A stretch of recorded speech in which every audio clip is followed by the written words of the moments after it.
siang dan salam sejahtera untuk kita semuanya. Selamat datang ke podcast kami, Podcast Nineliners. Ruang bincang yang mengupas bagaimana negara bekerja dan hadir untuk mendampingi masyarakat, terutama di saat paling penting. Dalam beberapa waktu terakhir, bencana banjir dan juga tanah longsor melanda sejumlah wilayah di Aceh maupun juga di Sumatera Utara. Ribuan warga terdampak, infrastruktur rusak, dan aktivitas masyarakat sempat berhenti. Di tengah situasi tersebut, kolaborasi antar lembaga negara menjadi penting. Bagaimana koordinasi dilakukan? Siapa berbuat apa? Bagaimana respon cepat dijalankan sejak peringatan dini? Hingga proses evakuasi juga pemulihannya. Hari ini, kita akan membahas dan juga mengupas tuntas terkait dengan kronologi kejadian di lapangan, mulai dari peringatan cuaca, respon tanggap darurat, proses evakuasi, hingga distribusi bantuan. Melalui perbincangan ini, kita akan melihat bagaimana sinergi antar lembaga negara benar-benar diwujudkan di lapangan, bukan hanya dalam kebijakan, namun dalam aksi nyata yang menyentuh masyarakat. Maka dari itu, di sini kami hadirkan berbagai narasumber. Dan kita sampai ke segmen pertama, di mana kami akan membahas terkait dengan kronologi di lapangan terkait dengan bagaimana proses penanggulangan bencana akan dilakukan. Yang pertama narasumber dari BMKG, Bapak Arjuna akan kami hadirkan.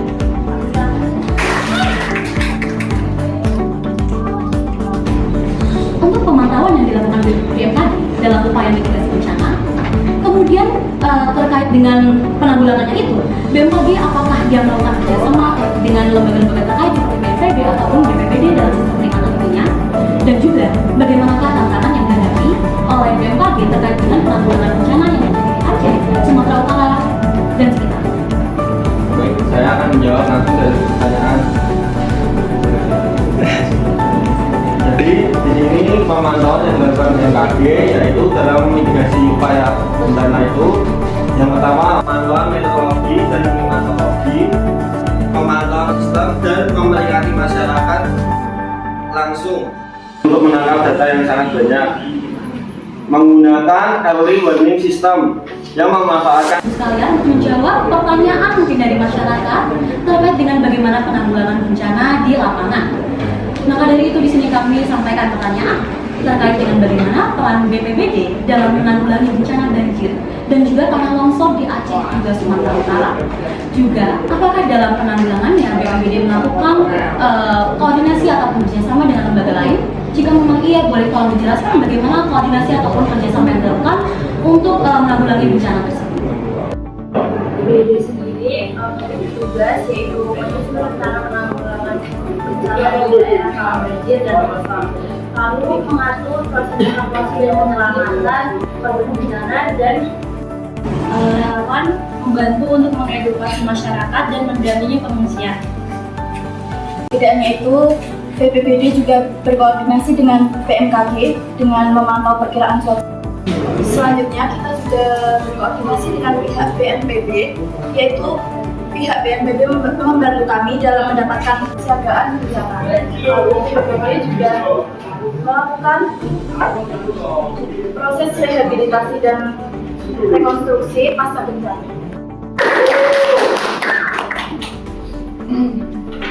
Baik, selamat datang Bapak Semuda di podcast kami.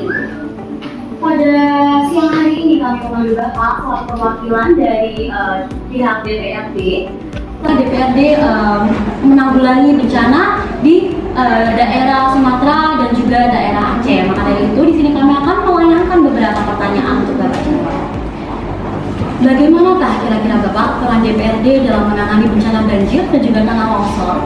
Kemudian dengan lembaga-lembaga apa saja DPRD itu berkoordinasi ataupun bekerjasama dalam upayanya untuk memberikan bantuan terhadap masyarakat terdampak? Oke, saya terima jawabannya. Dalam menangani bencana banjir dan tanah longsor yang ada di Aceh dan Sumatera, peran DPRD dalam menangani bencana banjir dan longsor daerah dapat menyusun dan menetapkan kebijakan atau peraturan daerah terkait penanggulangan bencana. Dan yang ketiga, dalam fungsi pengawasan. DPRD juga mengawasi kinerja pemerintah daerah. Ya, bagaimana kepulangan yang akan dilakukan, juga dengan siapa saja, detail juga sih. Oke, kita semua akan menghadirkan dua saksi dari lapangan, yaitu Bu Gita dan juga Bu Buda.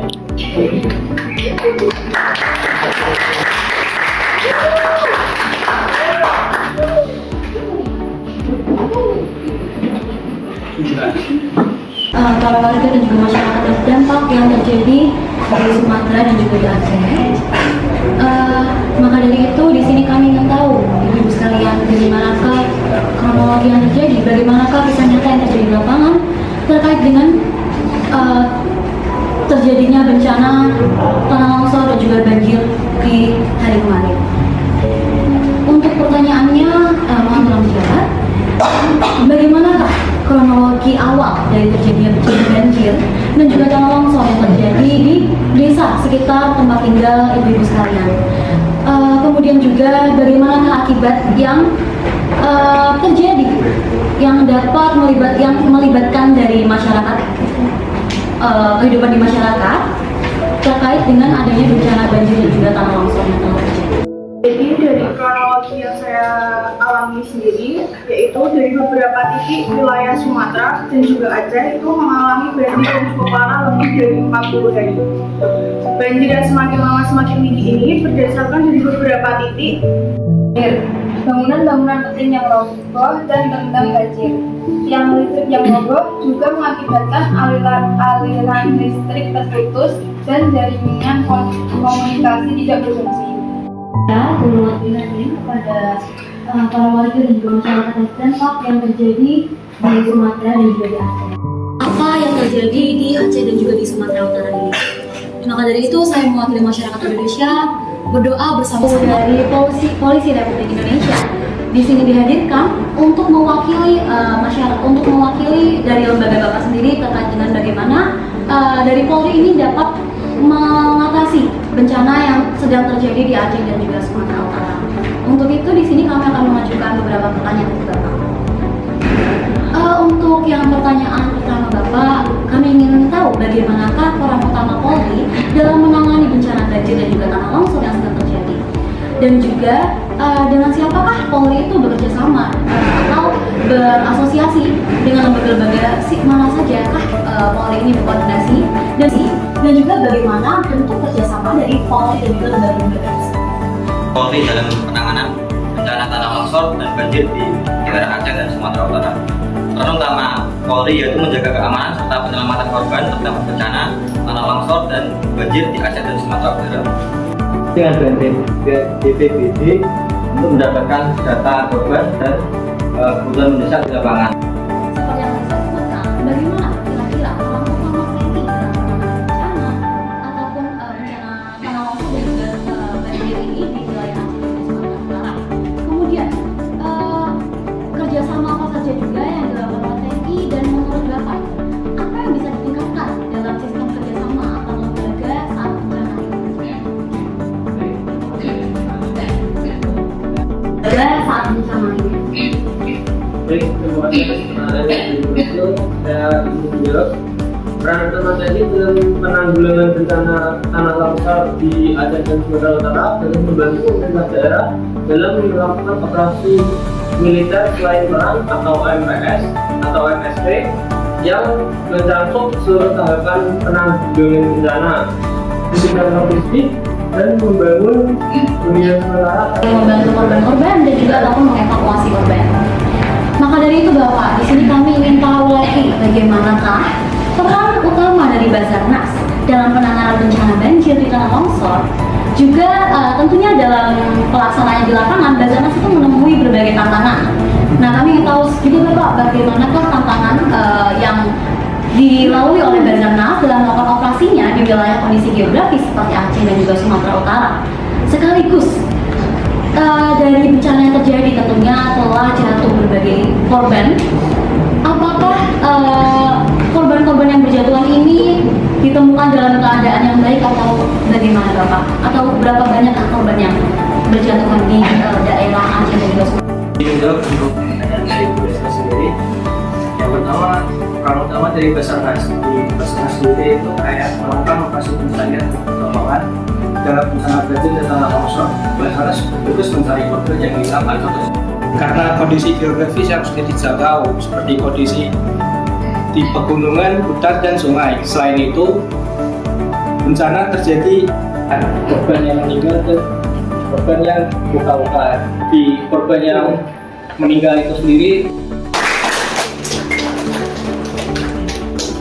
dihadirkan. Untuk itu di segmen pertama ini kami akan memberikan sesi tanya jawab sebagai penutup dari segmen pertama pada hari ini. Untuk para audiens silakan ada yang ingin bertanya kepada narasumber.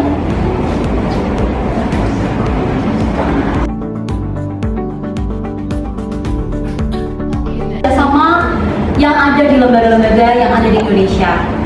Di balik setiap evakuasi ini, setiap bantuan yang tersalurkan dan juga setiap warga yang kembali bangkit, ada kolaborasi besar antara lembaga negara dan juga masyarakat di Indonesia.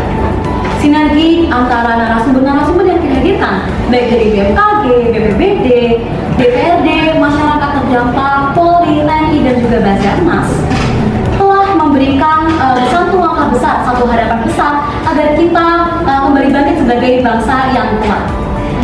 Maka dari itu saya ucapkan terima kasih kepada narasumber yang telah hadir dan juga kepada para audiens yang telah hadir menemani kita pada siang hari ini. Saya Reselka Februaria selaku host dari podcast 19ers pada siang ini mengucapkan terima kasih. Wassalamualaikum warahmatullahi wabarakatuh.